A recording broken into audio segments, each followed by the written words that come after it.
podcast listeners, if you hear my voice right now, I need you to do something for me. I want you to take out your phone or on your computer, go to Apple Podcasts, search for Ask Your Oldhead podcast. You'll see my logo, my little picture, my little image there. Find the show. Please rate and write a review. It's a small thing, but it helps others find this work and find what I'm doing here. And it really, really matters, as small as that may seem. So if you could please do that before we get into the show, I would much appreciate it. Thank you for listening. Let's get into it. Peace. Peace. I'm Justice. My brother, Justice Raje.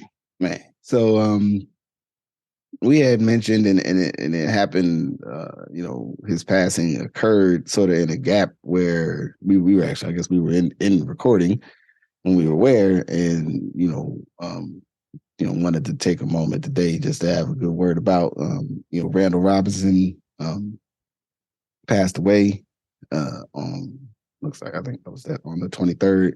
23rd, yeah. And those that don't know, highly influential and impactful, anti-apartheid, reparations discussion, reparations work through the 80s and 90s, foreign policy, really elevating, I would say sort of how U.S. foreign policy kind of dually impacted Black folks in the States and also the sort of the African diaspora. I think that's a reasonable way to say that, and also I think a interesting figure when you talk about kind of activism, policy organizing. It's trying to change the nature of our experience. Within a type of person and someone I even. And maybe because I've been busy, I may have missed if there were folks doing, big glowing, eloquent statements about the brother and his work. But it doesn't feel like enough people, to me, are kind of aware, you know what I'm saying, of, how he showed up, on the scene, as it were. So, yeah, I just wanted us to have a conversation about him and his work. Yeah, man. I got a fair amount of feelings about this. Got a fair amount of feelings about it. One, to your point, there was not a lot of conversation about his death, not nearly for a figure who, an external figure who helped topple a regime in another country. Yeah. Right? Like, he needs to be seen like that. Like, his advocacy and his policy work alongside others, such as Reverend Leon Sullivan, such as Representative Bill Gray, such as, Congressman Ron Dellums, were central to getting rid of apartheid, right? And I think we can understate stuff like that, but this is what happened. And for someone has been as powerful in that the fact that, the NAACP Legal Defense Fund did release something, but you didn't see from who you thought you would see that stuff from when you're thinking about how Black people in America have interacted with the diaspora, not only for that, but also for the work with Haiti, and essentially forcing at one point the hand of President Clinton to allow more Haitian refugees into the country after a U.S., if not supported coup, acknowledged coup, where they remained silent to what happened to the Haitian president, President Aristide. And then another one, which we do know was engineered by the U.S. and France. Like, we know it. It's not like, this is not, the Dr. Umar conspiracy theory time. This is like actual information. We know that the U.S. and France, who have always destabilized Haiti, right? Now you talk to old Black people, they say just because of Toussaint Louverture, and they'll go back there, right? But just, I would say more of a geopolitical status, have always decentralized Haiti and other places in the Caribbean, right? So anyway, So I guess my first thing is that the fact that we didn't make a bigger deal about it, to me, shows a retrenchment in how Black people in America understand our relationship to the diaspora with policy and advocacy. And again, I know you're going to lay in a little bit more with the reparations conversation, but it also, I think, in that way speaks to in this in and one more thing I'll say about his relationship to that. He served as an assistant to William Clay out of Missouri, and another rep that was in the Congressional Black Caucus, which is how he actually ever visited South Africa. Mm-hmm. And then started Trans-Africa, right? Trans-Africa Forum, pointing to the role and the central role of when you do have elected officials who are thoughtful around how Black people exist in the world, not just how Black people exist in America, which I think many of our new dialogues are all these very internal dialogues and not thinking about the broader picture. But yeah. Well, and it's on my, actually, some community work we're doing to elevate, because there's a lot of spaces, because it's almost like because of the success, I guess, of some, community or public or organizing or activism, the word reparations is thrown around a lot more. and I say it that way intentionally in places that sometimes I'm like, hey man, we talking reparations, you're supposed to be talking real high level. Like, reparations is not something to me that you should be bandying about, at every, there's a municipal conversation to be had. But if your city is suddenly like, yeah, man, we need to think about how we're going to do our reparations. It's like, the reality of what we're talking about and the reparative, harm caused to, Black folks in the United States is it's just a bigger conversation. And I'll be getting a little mad. And part of that is because I can't tell how much folks have engaged in the study, kind of those who've tried to work towards like, yeah, these are things that there's repair that needs to be done to the ongoing harm of our experience. But also with that you can't rush to a pathway to do it. Like, it needs to be structured. There's details, there's legal, constructs to think about, within the way the United States work, and I know, I'm sure some folks and so building, like as you mentioned, he's a lawyer, which, there's a pretty strong tradition of folks that are lawyers in terms of, bridging that divide between activism and like, institutional service and policy structure. So absolutely. I think that's a footnote to highlight, you know what I'm saying? And then that, like I said, he was really, at least as I saw it and as I experienced, one of the standard bearers of like that era, the 80s and 90s era, of like also framing that, there's, this is, if yes, we want lower crime and we need to increase access to manufacturing and jobs and these other things, but all of this is a part of a larger soup of like, we are in this position and in these conditions due to intentional structures that have wanted this to be the way. And therefore, there's a debt to be paid. And the works that he did on those, like I strongly recommend them to folks, to one, and not have the idea that like this discussion is a last 5 or 6 years thing or something, because we love recency. I mean, I guess humans, recency bias is a human thing, but we especially love recency bias as it pertains to like these sorts of like social economic issues and change. And for the work that he put in to try to like raise the profile, to make the case, to do the organizings and the summits and the meetings when people talk about these things, it is not as jazzy as a public demonstration or a march, but it is just as important. I think to the body, like mind and the actual development of the rationale, as someone that we both love would say, it starts with the thought. If you ain't even having the thought, you ain't never gonna get there. And the work he did, and I suggest folks read some of his works. But and then you read that in tandem with where Sandy Doherty is gone, and what's I got on my list. Well, the Coates joint, Keonga Yamada Taylor, you know what I'm saying? Articles on the other book, you get into these other ones, but you gotta read Randall Robinson. You can't just jump in at the last 10 years and be like, yeah, I got the whole story, and I'm I don't remember the degree. I mean, I think Du Bois and others sort of spoke to some of those concepts, not in the same structure because it was a different age. Right.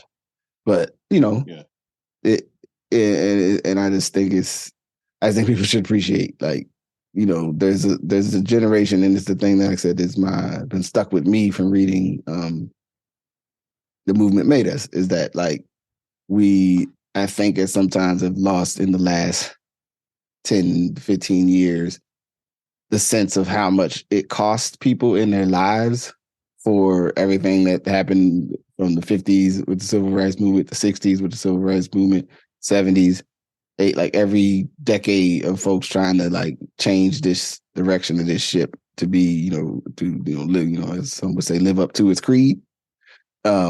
People pay the price. Folks put their whole lives into these things. You know what I'm saying? And I'll get to it in all the other ones. Yeah, I mean, I think that's to your point. It's very similar in this context to talking about knowledge of self. Mm-hmm. There is a history that happened before you that you become connected to, and that you will connect others to, and that becomes a filament, of sorts that starts to connect the bigger picture. And I think for some of us, if it's not a certain part of the civil rights movement or a certain part of the Black Power movement, we become disconnected, and we assume that after El Haj Malik Shabazz and Martin Luther King were murdered, then nothing happened. Right. Until the Million Man March. You know what I mean? Mm-hmm. Everybody just went dark. And obviously history, tells an entirely different story. But I think it's also important to remember that I think because there wasn't one or two big people, it becomes easier to minimize what happens post both of those men, in regard to the very real challenges people were trying to deal with within the 70s and 80s and 90s. Mm-hmm. Right? Because when you get a book talking about reparations and how, to your point, 25 years later, it is a conversation that's being had in a lot of different spaces, regardless of if it is relevant in all those spaces. Like you said, I think on a municipal level, it's a challenge for a lot of different reasons. Yeah. Of talking about repair and trying to figure out what degree of repair people have suffered based on the amount of time in a city, based on how the properties were taken from certain families. That gets way more complicated, right? In some ways it's easier because you could hey, you lost this property, but in one way it's more difficult because who do you give it to? A family that now doesn't want to be back in Pittsburgh, just give them, it's kind of like the Bruce's Beach, right? Who do you give it to, right? Mm-hmm. When you repair, what is the outcome of the repair? And does the outcome of repair have to be what we all think it should be? And frankly, especially for activist white people, does it have to match your interest of how repair functions? But I think that, and I think to your point, what's being lost, it is not lost on me that, in 2001, Randall Robinson leaves America. Yeah. Right? He's done the stuff for, South Africa. He's done the stuff for Haiti. At some point, he becomes disillusioned with the experiment. It doesn't stop him from talking about the experiment, which it should not, right? And we have history of Black people being abroad. And it's important that Black people can live other places in America. There are other Black people, other places, right. And Black people from America can actually live other places. Yeah, you don't have to live in America. I just want to share that with everybody. You don't have to live in America. If you choose to live in America, that's fine. but they got these things called airplanes and shit. Like you can get on one, come to see people, go back to where you was. There's a whole bunch of stuff that can happen now. But he leaves disillusioned by the shift that had been made, but then the retrenchment of the American government. And so you see this going from influence to power to continuing the fight to a degree of disillusionment. And I think there's a cycle there that we should all be thoughtful around as well, about how it happens within this fight, because people are going to go through a variety of feelings and emotions in relation to the work of freedom, justice, and equality. Yeah.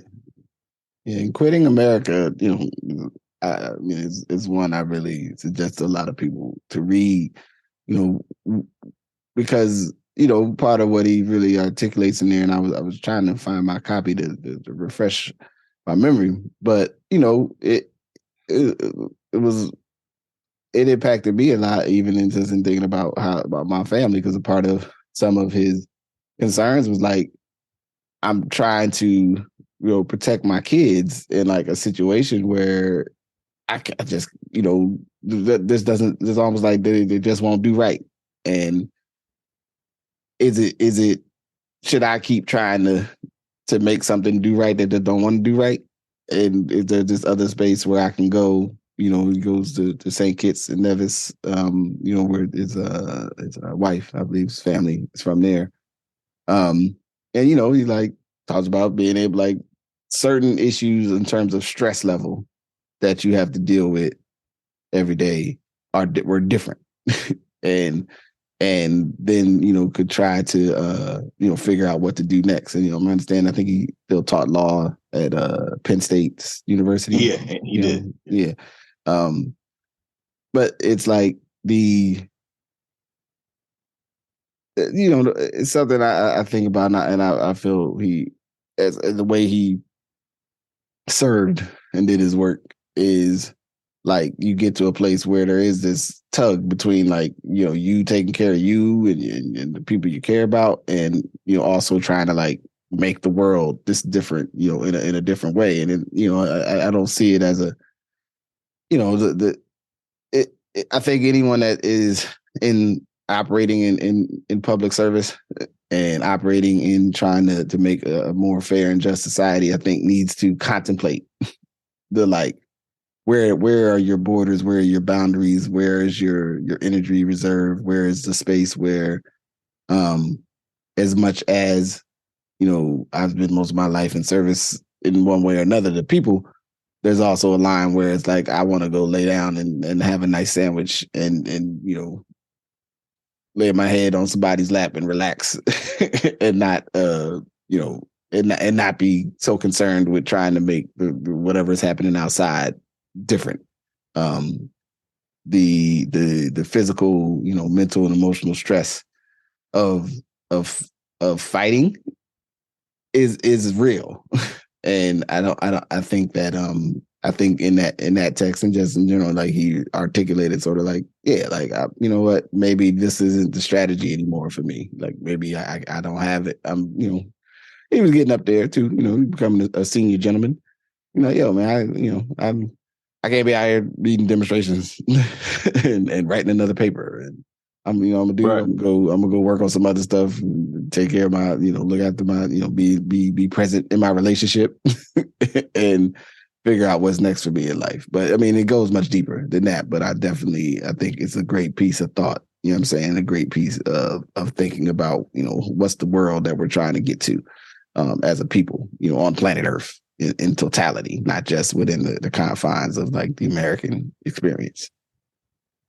Yeah, and I think, to your point about, and he stepped down from both of the organizations. I think it's important to note that, acknowledging that it was a transition. And sometimes, we've talked about transitions are difficult for people in crisis.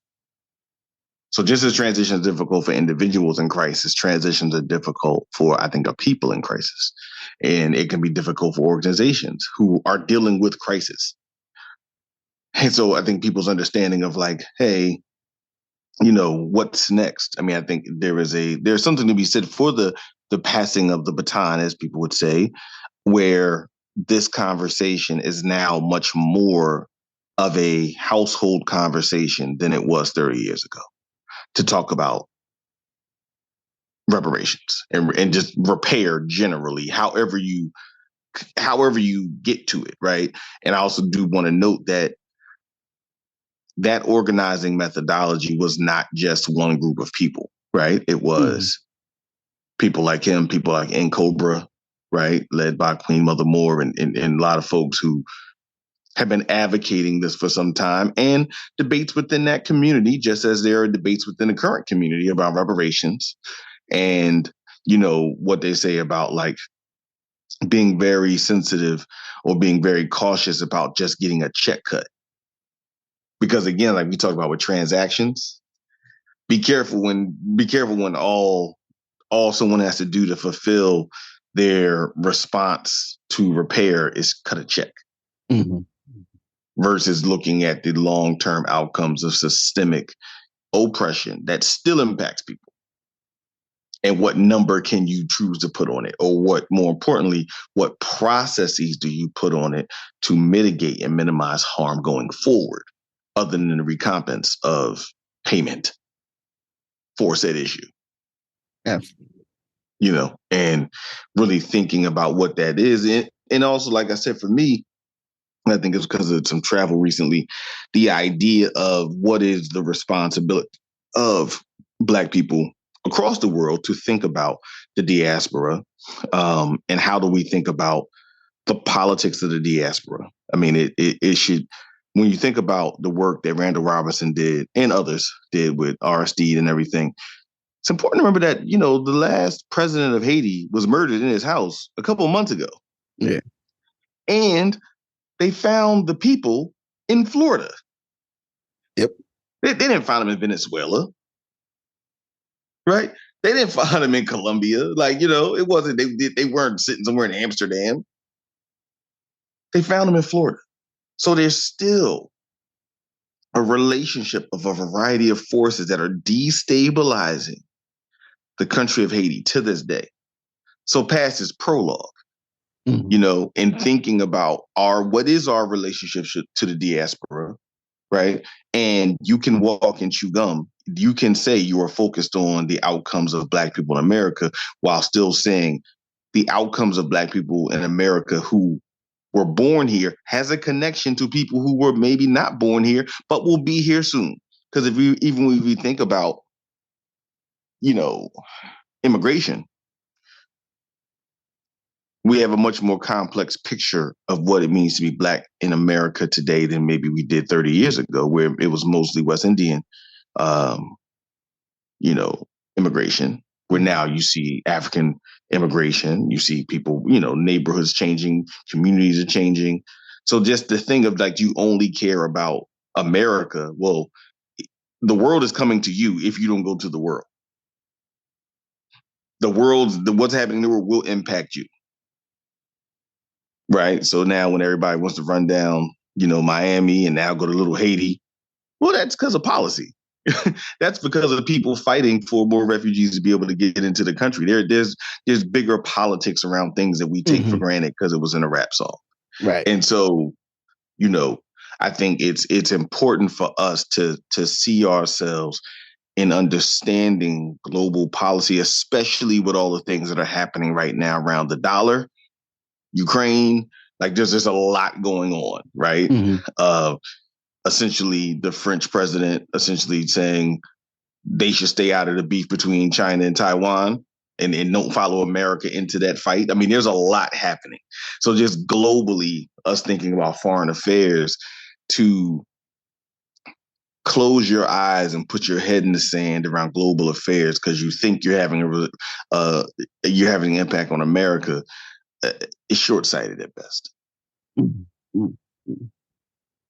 Man, so I think just to all those listening, like I would advise to go, if you can, pick up a copy of some of his works, read, look up some of the issues, the Aristide situation. I remember that too vividly, just like, man, what's going on? What's up with this? And then like the when you know that through him, you know what I'm saying, Aristide putting out like, yo, this is a coup.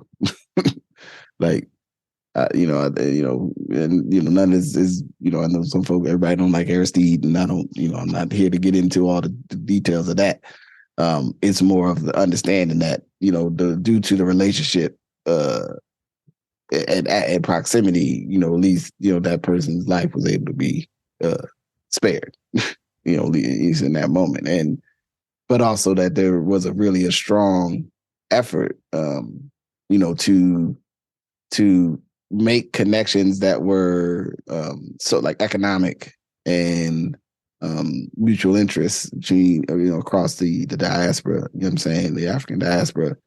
And, that work isn't the same anymore. I mean, I guess we have this new kind of age of this kind of thing happening now, but it's not framed the way it was during our youth. You know what I'm saying? It's like different now. It's like, absolutely. It's very like, I mean, in many ways, it's very corporate-y the way it's talked about now. Like, oh, we're going to invest in, generational wealth. Like a lot of that kind of talk. It's not the way it was. Right. It's not about people. Right. Yeah. And sometimes that can be like the thing that happens where it's like, oh, it's about this kind of thing. We can do this over here. You can do business, but you're doing business with people. Yeah. It's, and then people could be doing business with you as people, not just an object. And how do we continue to elevate? And, I think, as you made a really good point, just for people to check out books and things from times.